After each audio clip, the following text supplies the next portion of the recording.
trūkst finanses. Tad pastāstīšu arī no savas pieredzes, no saviem pārdzīvojumiem, kā es to visu mainīju, kad arī iepriekšējos video šeit savā kontā stāstīju par to, kā dzēst parādus. Un attiecīgi, ko tas nozīmē? Tas nozīmē to, ka tajā mirklī, kad trūks naudas, mūsu iekšējais stāvoklis ļoti satraukts, tāpēc, ka cilvēkam viens no tādiem pamatu uzdevumiem ir, lai būtu nauda. Tas ir tāds milzīgs vai nu bailes, satraukums vai miers. Un attiecīgi, ja cilvēkam ir satraukums, tad viņam sāk libot tas jauda, enerģija, un viņam īstenībā ar vienu zemāk un zemāk tas stāvoklis iet tā, uz lielāku bedri, uz lielāku finanšu krīzi. Tad kā viņu vispār risināt? Risināt ir tā, ka savā laikā es arī biju sapircies visādas ļoti baigās labās lietas, bet es aizmirsu vienu svarīgu lietu, tāpēc, ka man nebija izmainīt domāšanas veids, un man šīs lietas, kas bija ļoti daudz sapirktas, dārgas lietas sapirktas, viņas vienkārši es nevarēju fiziski vairs noturēt. Tikai tāpēc, ka man nebija priekšstata, kā vispār naudu pelnīt. Un tā naudas pelnīšana ir tā, ka tad, kad mums ir daudz parādu, vai tur kaut kādas lietas, kur mums iet nauda, un mēs vienkārši dzīvojam no vienas algas līdz otrai algai, vai pieņemsim tur no viena datuma līdz otrajam, kad dabujam naudu un visu atdod. Mums paliek nulle aptuveni kontā. Ja? Un tad īstenībā ir šis milzīgais satraukums, ka visu laiku jāskan, tāpēc jāskan tipa ātrāk. Bet patiesībā tā tas dzīvē nestrādā. Tad ko es izdarīju? Es izdarīju tā, ka es pirmām kārtām samazināju visus savus tēriņus iespējamus. Tāpēc, ka tajā mirklī, ka mēs samazinām tēriņus, mūsu prāts sāk domāt īstenībā, īstenībā baigais resurss parādās, jauda parādās. Jo mums vairs nav pārdzīvojumi par to, ka mums nav namaksāts tas. Tāpēc es savā laikā arī pārdevu savu Mersīti, kas man bija nopirks, ar kuras tur braukāju apkārt.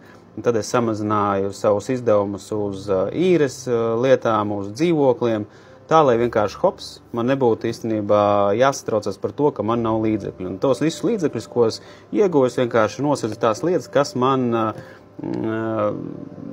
īstenībā traucēja dzīvot, tāpēc, ka parasti, kad cilvēks ir parādā kādam, tad viņam zvana, viņam vēl lielāku stresu rada, vēl lielākas nepatikšanas notiekās, un tad cilvēks vienkārši nesaprot, kā tikt ar to visu galā.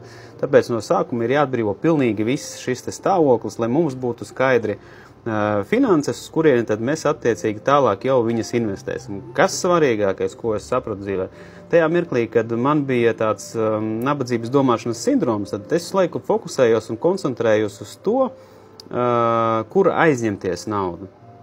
Bet tajā mirklī, kad es nonācu tādā riktīgā finanšu krīzēs, beidzot, tad, kad man jau vairs nedeva kredītus, man nebija iespējams nekur paņemt, mans prāts sāka domāt, kā man nopelnīt to naudu. Tā ir ļoti liela atšķirība. Un tad, kad es sāku domāt, kā nopelnīt naudu, tad es sāku pamanīt tos produktus, kuri man ir vērtīgi, kurus vajag vispār darīt, kurus nevajag darīt. Tad es pamanīju tās lietas, ko man vajag pirkt, ko nevajag pirkt. Es pamanīju, kā investēt naudu tā, lai tas tiešām nes atpakaļ to naudu, nevis tikai tā vienkārši izlaist vējā. Ja?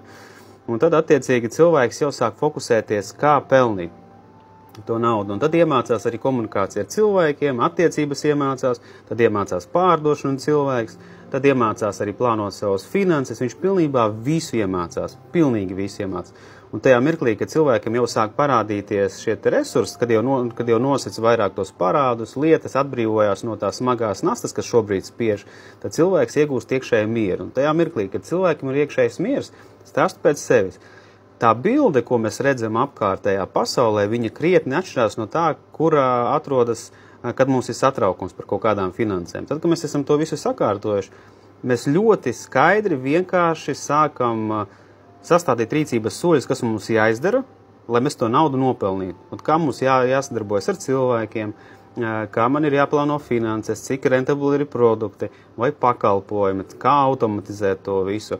Ļoti daudz arī pateicības, tāpēc, ka tajā mirklī, kad mēs sākam teikt pateicības, mēs iegūstam tādu iekšēju mieru, ka wow, aiziet, ja, kad mēs redzam, ka mēs varam nopirkt to, ka mums ir naudā kontā, ka nauda mums ir kontā vai kabatā, redzam, ka īstenībā tās preces nav tik svarīgas, tās vērtības, ja, ka tu sāc izvērtēt citādākas lietas, funkcijas saucamās.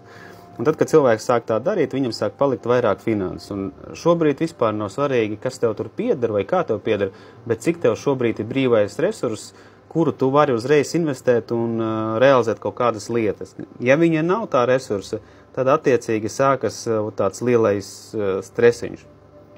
Tādēļ, lai finanses iegūtu, mūsu uzdevums ir ļoti atbrīvot sevi no visiem apkārtējiem stresiem, kas mums rada šo situāciju, nomierināties iekšēji, saprast virzienu un vienkārši sākt uz to strādāt.